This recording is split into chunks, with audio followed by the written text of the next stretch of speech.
समस्त क्षेत्रवासियों को नवरात्रि व दशहरा की हार्दिक बधाई एवं शुभकामनाएं। दीपावली पर्व के नजदीकियों को देखते हुए फटाखा व्यापारियों द्वारा दुकान में फटाके भर तैयारियां की जा रही हैं ताकि अच्छा इनकम कमाया जा सके। लेकिन तखतपुर के रामानाली कॉम्प्लेक्स में स्थित रम्मी मागलानी को आर्थिक मुसीबत का सामना करना पड़ रहा है। फटाखा दुकान में शॉर्ट सर्किट होने से आग लग गई, जिससे लगभग 2 लाख का माल जलकर खाक हो गया।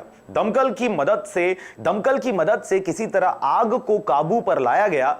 दुकान संचालक रम्मी मागलानी ने बताया कि कुछ दिन पहले वह अपने दुकान में बिजली का काम करवाया था, उसी के चलते शॉर्ट सर्किट होने से आग लगने की बात कही जा रही है। आग लगने के चलते आसपास के कपड़ा दुकान व अन्य दुकानदारों ने अपना दुकान खाली कर दिए हैं। रात्रि लगभग 8:30 बजे टेलीफोन सूचना आई कि रमानी मार्केट में आग लग गई। सूचना पर तत्काल पुलिस स्टाफ लेकर जाकर देखा तो वहां पर रमानी मार्केट का कॉम्प्लेक्स है जहां पर रम्मी मंगलानी जी का दुकान है। वहां पर आग जल रही थी, आग भुलक रही थी।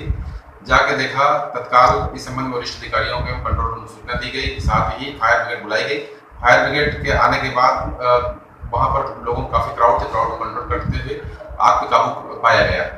जांच का विषय है, चूंकि वहां पर प्रथम दृष्टया ये समझ में आया कि वो शॉर्ट सर्किट से आग लगी होगी और चूंकि ऐसा वहां पर बहुत सारे डिस्पोजल वगैरह का भी दुकान है, रखाया था, स्टोर रूम था, तो हो सकती है उसी की ब्लास्टिंग हो सकती है, चूंकि जांच का विषय है।